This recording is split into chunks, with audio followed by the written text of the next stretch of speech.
जय अम्बे गौरी उमैया जय श्यामा गौरी, तुम्हें कौन से दिन सेवक हरे ब्रह्मा शिव हरि। ओम जय अम्बे गौरी। हे माँ दुर्गा, मेरे छोटे से परिवार के ऊपर अपनी दया दृष्टि बनाए रखना। जय माता दी। अच्छा तो माँ जी, अब मैं काम पे जा रही हूँ। आप और आपके बेटे दोनों खाना खा लेना। अरे बहू, एक आधी रोटी तो तू भी खाती जा। तू पेट से है, तेरा ज्यादा समय भूखा रहना ठीक नहीं है। अरे माँ जी, आप मेरी चिंता क्यों कर रहे हो? आप मेरी चिंता छोड़िए, मैं मालकिन के यहाँ खा लूंगी। हे माँ दुर्गा, मुझे आप माफ कर देना।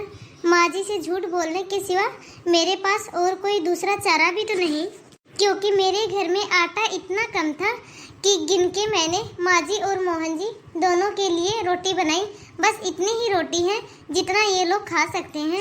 यदि उन रोटियों में से मैं एक आधी रोटी खा भी लूंगी, या तो माँ जी या फिर मोहन जी, इन दोनों में से एक को आधा भूखा ही रहना पड़ता। आओ आओ महारानी, बस अभी आपका ही इंतजार हो रहा था। क्यों रे महारानी, आज कौन सा बहाना लगाएगी लेट आने पे? रुक ललिता, तू ऐसे नहीं मानेगी। तेरी क्लास तो सासू माँ ही अच्छे से लगाएंगी। मम्मी जी, अरे ओ मम्मी जी, ललिता आ गई है। नमस्ते माँ जी। भाड़ में जाए तेरा नमस्ते, अपना नमस्ते अपने पास रख। यदि तुझसे काम नहीं होता है तो वैसे ही बता दे। ये रोज रोज लेट से आने वाला चक्कर यहाँ नहीं चलेगा, समझ गई तू? अब जल्दी से अंदर किचन में जा और फटाफट से हम लोगों के लिए नाश्ता बना, और नाश्ता बनाने के बाद मंदिर की अच्छे से सफाई कर देना। परस अच्छे से चमकना चाहिए मंदिर का, क्योंकि कल से नवरात्रि शुरू होने वाले हैं, समझ गई तो? जी मालकिन, अभी बना देती हूँ मैं नाश्ता आप लोगों के लिए।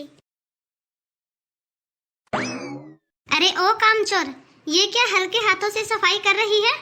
अच्छे से हाथ चला। मंदिर का पर्स एकदम साफ और अच्छे से चमकना चाहिए। जी छोटी मालकिन। मंदिर को साफ करने के बाद मालकिन से पैसे मांग लेती हूँ, क्योंकि कल से नवरात्रि शुरू होने वाली है, तो नवरात्रि के लिए मुझे भी तो सामान लेके आना है। मालकिन, आप मुझे थोड़े से पैसे दे दीजिए। कल की कलश स्थापना के लिए मुझे थोड़ा सा सामान लेके आना है।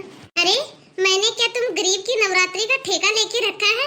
और वैसे भी माँ दुर्गा तुम जैसे गरीबों के घर में थोड़ी ना जाएंगी। अरे जिस गरीबी में तुम जी रही हो ना, उस गरीबी में माँ दुर्गा को क्या ही चढ़ावा चढ़ाओगी तुम नवरात्रि में? मालकिन, माँ दुर्गा महंगे चढ़ावे से थोड़ी ना प्रसन्न होती हैं। माँ दुर्गा तो सच्चे प्रेम और भक्ति भावना से प्रसन्न होती हैं। ये ले, ये 50 रुपए उठा और जा मना ले इन पैसों से अपनी नवरात्रि। तुम गरीबों को बहुत शौक है ना, बहुत बड़ी बड़ी बातें करने का। चल अब मना के दिखा इस 50 रुपए से अपनी नवरात्रि। मैं भी तो देखूं कि तुम गरीबों की दुर्गा भक्ति में कितनी शक्ति है। अरे बहू, ये तो बहुत अच्छा हुआ जो कि तू नवरात्रि का सामान ले आई, वरना मैं तो भूल ही गई थी। मगर बहू, माँ दुर्गा की मूर्ति कहाँ है? माँ जी, उसके लिए तो मेरे पास पैसे नहीं बचे। मेरे पास बस इतने ही पैसे थे जिससे मैं नवरात्रि के लिए समाधि ही खरीद पाई हूँ। यदि आज मेरी तबीयत सही हुई होती तो मैं ही माँ दुर्गा की मूर्ति बना देता, लेकिन न जाने मुझसे ऐसी कौन सी गलती हो गई जो माँ दुर्गा ने मुझे मेरे कर्मों की इतनी बड़ी सजा दी। अरे आप अपना मन छोटा क्यों कर रहे हो? आप चिंता मत कीजिए। माँ दुर्गा अपने भक्तों की झोली में सिर्फ खुशियाँ ही देती है, दुख नहीं। माँ दुर्गा बहुत ही दयालु है, देखना वो आपको जल्दी ही ठीक करेंगी, क्योंकि मुझे अपनी माँ के ऊपर खुद से भी ज्यादा विश्वास है। मुझे माँ दुर्गा पे पूरा विश्वास है। मुझे माफ कर देना माँ, क्योंकि तुम्हारी इस गरीब भक्त के पास इतने पैसे नहीं है जो कि तुम्हें पंचमेवों का भोग लगाए। अब तो मेरे पास जो भी है बस यही है माँ, आप मेरा ये प्रसाद स्वीकार करें। मैं अब 9 दिन तक माँ दुर्गा का निर्जला नवरात्रि का व्रत रखूंगी। अब मैंने अपनी नवरात्रि की पूजा कर ली है और अब मैं काम पे जाती हूँ, वरना मुझे लेट हो जाएगा तो मालकिन फिर से डांटेगी। अरे वाह महारानी, आ गई तू, बड़ी जल्दी आ गई। अब जल्दी से जा, मंदिर की अच्छे से सफाई कर दे और माता रानी का अच्छे से श्रृंगार कर दे, और फिर उसके बाद पंचमेवे का प्रसाद बना देना।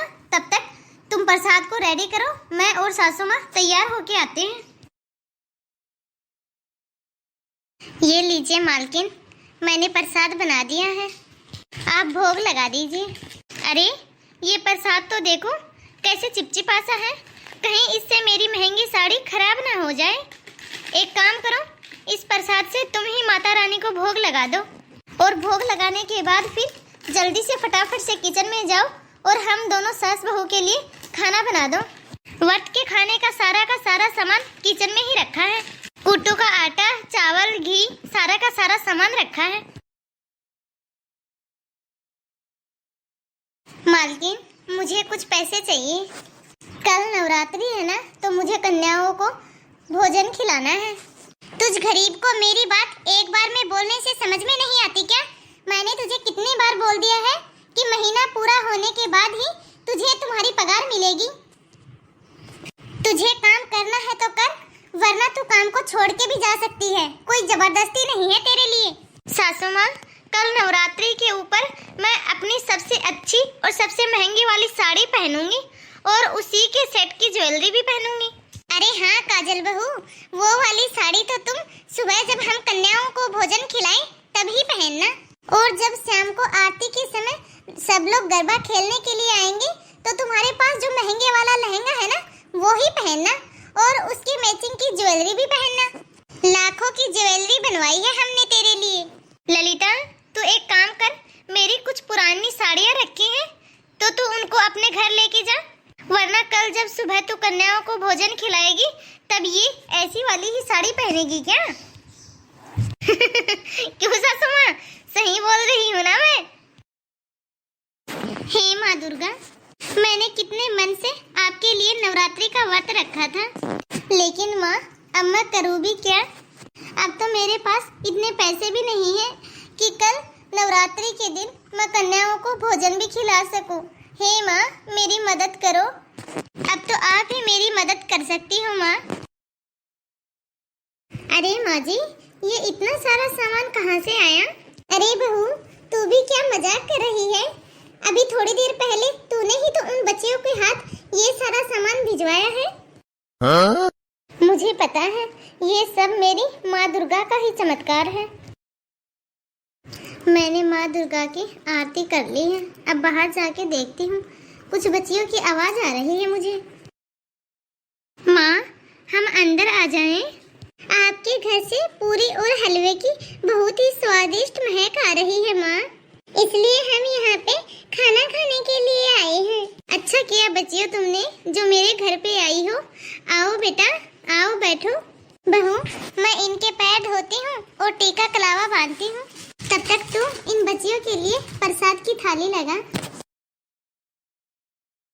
अरे बेटा, थोड़ा और खाना दूँ क्या आप लोगों को? नहीं, हम लोगों का पेट भर गया। सच में खाना बहुत ही अच्छा था, हम लोगों ने पेट भर के खाना खाया है। माँ, मैं ठीक हो गया, मैं ठीक हो गया माँ। देखो ललिता, मैं ठीक हो गया, मैं तुम्हारे सामने बिल्कुल अच्छा खड़ा हूँ। शुक्रिया माँ दुर्गा, जो आप इस गरीब भक्त के घर मुझे दर्शन देने के लिए आई। ये मेरी अटूट श्रद्धा भक्ति ही थी, जिसका फल आज मुझे माँ दुर्गा ने स्वयं मेरे घर पधार के दिया है। तो हाय दोस्तों, कैसे हो आप सब? आई होप आप सभी अच्छे ही होंगे। तो आप सभी को आज की हमारी यह कहानी कैसी लगी, कमेंट बॉक्स में कमेंट करके अपनी राय जरूर दें, और ज़्यादा से ज़्यादा इस वीडियो को लाइक और शेयर करें। यदि आपने अभी तक हमारे इस चैनल को सब्सक्राइब नहीं किया हो तो फटाफट से बेल आइकन दबाकर सब्सक्राइब करें, ताकि ऐसे ही मज़ेदार वीडियो आप तक पहुंचते रहे। तो बाय दोस्तों, अब मिलते हैं अगले वीडियो में।